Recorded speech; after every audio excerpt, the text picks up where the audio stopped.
गेली सलग 4 दशकं शेती आणि गावाच्या विकासासाठी सतत कामातून झगडणाऱ्या सांगली जिल्ह्यातल्या बलवडीच्या संपत पवारांची ही कहाणी। सरकारी निधीशिवाय गाव आणि शेतकरी समृद्ध तसंच स्वावलंबी होण्यासाठी आपलं जीवन पवारांनी वेचले। आज आपण संपत पवार यांच्या कार्याची ओळख करून घेणार आहोत। मदत तुटपुंजी का काय कितीही मदत केली तर कमीच पडते।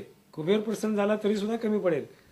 त्याची शक्ती एनर्जी प्रतिकार शक्ती ज्याच्याकडे नसेल त्याला कोणीही वाचवू शकत नाही। प्रतिकार शक्ती समाजाची जसा आजार त्याची पाठ सोडत नाही तसं अशा मदतीतनं कोणीही कुठलीही जगात कोणी डेव्हलप होत नाही। त्याचं स्पिरिट निर्माण केलं, प्रतिकार शक्तीने त्याच्यात निर्माण करणं हाच त्याच्यावरती उपाय असू शकतो। कोणताही समाज मदतीच्या लाचारीवर उभा राहू शकत नाही। समाजाला उभं करण्यासाठी त्याच्यामध्ये जगण्याची ऊर्जा निर्माण करणं गरजेचं आहे।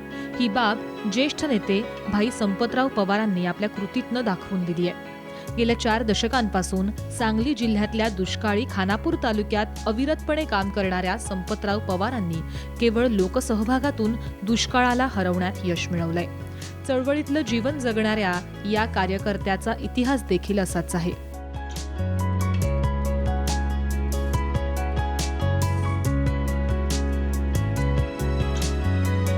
वडील स्वातंत्र्य चळवळीत क्रांतिशील नाना पाटलांच्या बरोबर असल्या कारणानं सतत चळवळीचं वातावरण घरी होतं आणि हायस्कूलला गेल्यानंतर विट्याला शहीद मार्चची चळवळ सुरू झाली आणि सगळं आंदोलनाचे जो काही प्रवास होता, वाटचाल होती ती आमच्या घरातूनच सुरू व्हायची। त्याचा परिणाम असल्याकारणाने मीही त्या विद्यार्थ्यांच्या चळवळीत ओढला गेलो। 55-56 साली कोणीच महाराष्ट्रातला लोक त्या जनचळवळीपासून बाजूला राहणं शक्य नव्हतं, त्यामुळे मीही मोर्चामध्ये चळवळीमध्ये सतत जात होतो। आणि 56 साली या चळवळीत भाग घेतल्यानंतर देशभर आणि जगभरच एक असं काही शिक्षकही असे होते की त्यावेळी थोडंसं आमच्यावरती मोठा वातावरणाचा परिणाम झाल्यामुळे आम्ही त्याच्यामध्ये नकळत ओढलो गेलो आणि अनुकूलता घरची आणि मान्यता घरची असल्याकारणानं मुक्तपणे आम्ही जनचळवळीमध्ये उतरलेलो होतो। वडिलांपासून त्यांना क्रांतिकारक कामांचा वारसा आहे। महाविद्यालयीन शिक्षणापासून ते आजपर्यंत संपतरावांनी वेगवेगळ्या चळवळी उभ्या केल्या। 72च्या दुष्काळात त्यांनी विशेष कार्य केलं। 72 साली मोठा दुष्काळ आला आणि या दुष्काळामध्ये मोठ्या प्रमाणामध्ये खानापूर तालुका एक असा आहे की ह्या तालुक्यामध्ये सगळ्या चळवळी आम्ही एका टोकाच्या लढल्यात। कुठेही लेस पेमेंट येऊ दिला नाही। विट्यात आलेले कामगार शेतमजुरांना बिनपगारी परत जाण्याचा प्रसंग कधीच येऊ दिला नाही।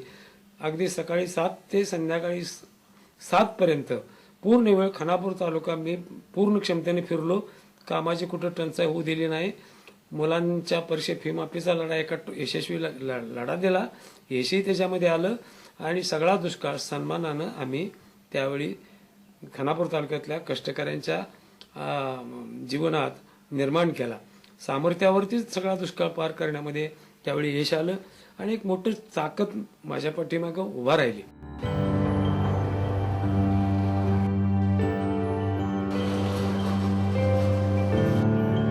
खानापूर तालुका हा कायमचा दुष्काळी भाग।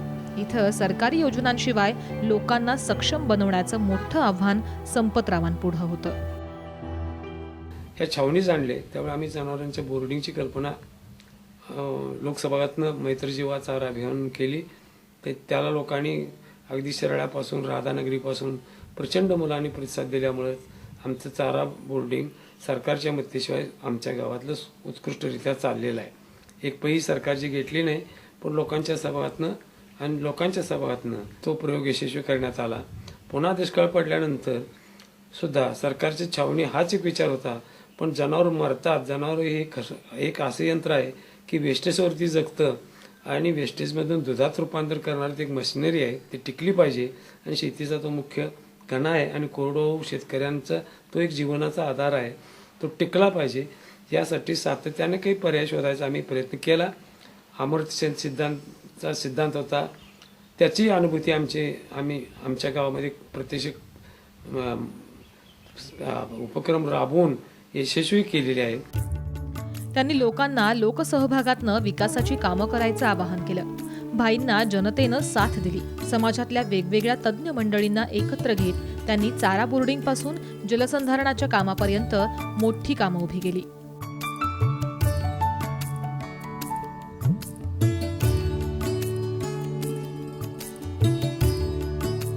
आता ह्या सगळ्या ह्याच्यातून शोधत असताना तिथंच आटपाडीच्या तळ्यामध्ये गाळ होता. तो गाळ काढत असताना आमच्या लक्षात आलं की ही गाळ काढला तर ज्यांचा नशिबी कोरडवाहू शेती आहे, माळाची शेती आहे, त्याच्या शेतात टाकला तर शेती होईल आणि ही संकटात सापडलेली संधी आहे. तो गाळ टाकावा अशी मागणी आम्ही केली पहिल्यांदा आटपाडीला.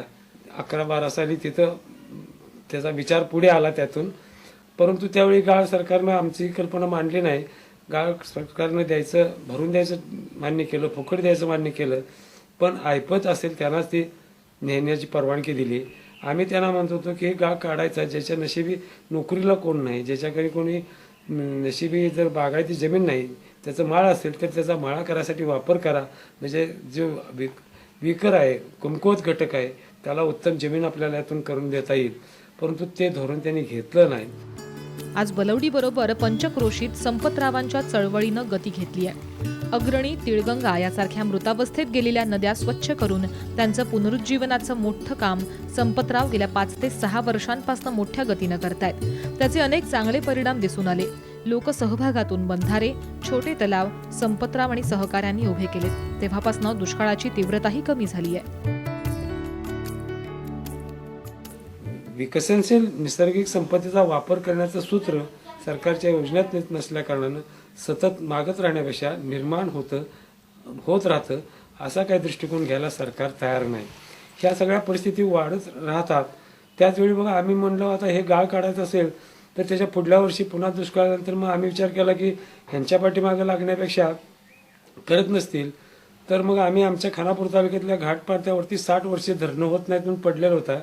पुण्यात एका बैठकीमध्ये आल्यानंतर त्यांना म्हटलं की तुम्ही आरवरीचं किती वेळ ऐकायचं, आम्ही आमच्या तालुक्यात करतो, तुम्ही काय मार्गदर्शन करा. त्यांनी तयारी दाखवली आणि आम्ही सगळा अभ्यास केला.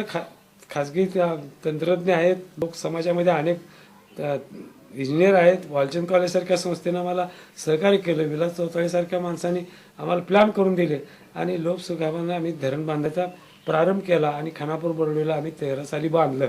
त्यात पहिल्याच वर्षी कॉन्क्रीटचं स्टीलचं टिकाऊ धरण, एक थेंब गळणार नाही इतकं ते केवळ 2 महिन्यामध्ये बांधलं. समाजातनं आम्हाला उत्स्फूर्त प्रतिसाद मिळाला. पैसे मागात फिरायची आम्हाला कधीही गरज बसली नाही, कारण आजूबाजूच्या शेतकऱ्यांना फायदा होता. ते स्वतःहून न मागता आपापली जबाबदारी उचलायला पुढे आले.